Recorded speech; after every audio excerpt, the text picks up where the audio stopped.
मैं इन 7 दिनों के अंदर, जब से हमने सत्ता हासिल की है, इस 7 दिन का हमें बहुत बेसब्री से इंतजार था। जो आज हमें ऐतिहासिक खुशी के अंदर वो 7 दिन का जो दौर था वो समा गया।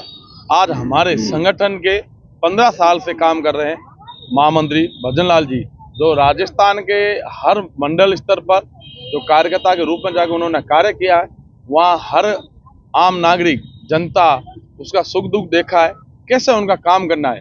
केंद्र की लोक कल्याणकारी योजनाएं और राजस्थान की लोक कल्याणकारी योजनाओं को लेकर वो आम गरीब के तबके तक उनका कार्य पहुंचे, वो पूरी योजना बना के कार्य करेंगे। और हम कार्यकर्ताओं का इतनी खुशी है कि हमारे संगठन में से किसी कार्यकर्ता को आज राजस्थान का सर्वोच्च पद दिया गया है। इसको लेकर हम कार्यकर्ताओं में बहुत खुशी है। उम्मीद ये भी आपने हमें हमारे माननीय प्रधानमंत्री नरेंद्र जी मोदी पर और अमित शाह पर और जेपी नड्डा जी पर हमें पूर्ण विश्वास था। जैसे 2 राज्यों के अंदर उन्होंने जिस तरह से उन्होंने सीएम बनाए है, यही थी कि संगठन का और ऐसा सीएम बनाया जाएगा जिसके कार्यकर्ता क्या आम जनता भी बेहिचक उनसे जाकर अपनी बात कह सके और अपनी समस्या बता सके।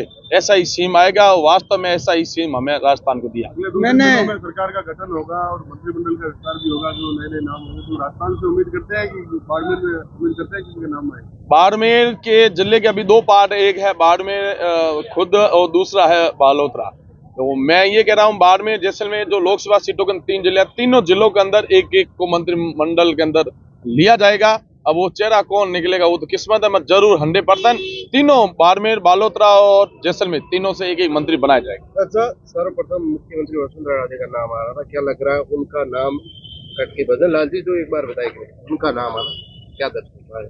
नहीं, ये तो संगठन की रीति नीति है। जैसे हमारे शिवराज सिंह जी 20 साल से एमपी में राज कर रहे थे और रमन सिंह जी भी उधर थे, तो वो ये नहीं है कि हमारे संगठन के जो कार्यकर्ता होते हैं, जो नेता होते हैं, वो संगठन के प्रति वफादार होते हैं। क्या है, कल दूसरों को उनके नीचे अंडर में काम करेंगे।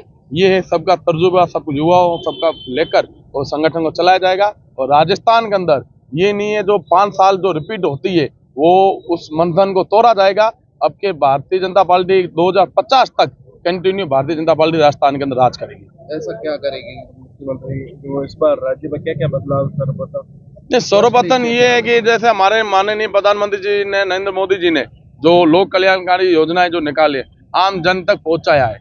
इस 70 साल से जो कांग्रेस थी केंद्र के अंदर, वो आम जन को हर बार ये कहती है गरीब तबके मतलब हिंदुस्तान को सर्वोच्च मॉडल पर जो लेके गए हैं, उसी तर्ज के अंदर गुजरात आज पूरे हिंदुस्तान में तर्ज पर है। उसी को मद्देनजर देखते हुए हमारे सीएम भजन लाल जी राजस्थान का विकास के मॉडल के अंदर हिंदुस्तान के अंदर नंबर 1 पर लेके जाएंगे। अच्छा, लोकसभा चुनाव नजदीक आ रही है, कैसी भाजपा कोई नई रणनीति तैयार कर रही है? लग रहा है पूरी तरीके से या मोदी लहर से ही पिछली बार की तरह कैंडिडेट निकले? हमारे आज सर्वोच्च नेता हमारे नरेंद्र जी मोदी जी हैं, उनके नेतृत्व में ये लोकसभा चुनाव लड़ा जाएगा। हमने 2 बार लोकसभा चुनाव हुए, 2014, 2019 के अंदर राजस्थान के अंदर हमने 25 के 25 सीटें भारतीय जनता पार्टी को जीता के दी है।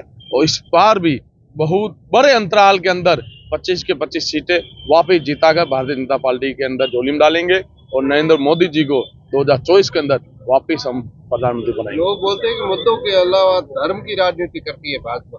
धर्म देखो, राष्ट्र के लिए भारतीय जनता पार्टी आज भी थी, पहले भी थी। राम मंदिर के लिए हम पहले भी बात करते थे, आज भी कर रहे हैं जी। बाकी धर्म जाति विशेष के अंदर हम काम करते तो 10 साल से वापस राज में नहीं आते। हमारे यही काम है, राष्ट्र पहले, फिर घर है, फिर खुद का है। पहले राष्ट्र के प्रति जो जन कल्याणकारी जो योजना होते हैं, जो मुद्दे होते हैं, उन्हीं को लेकर हम बात करते हैं।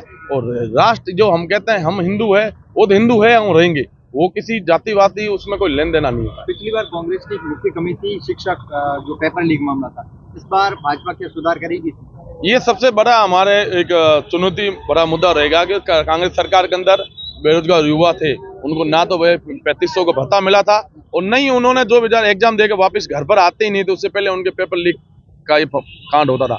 और इस बार भारतीय जनता पार्टी के नए सीएम और भारतीय जनता पार्टी बहुत अच्छी रणनीति के साथ ये युवाओं के पेपर करवाएगी और पेपर एक भी लीक नहीं होगा और अच्छी तरीके से परीक्षा लीक करवा गया।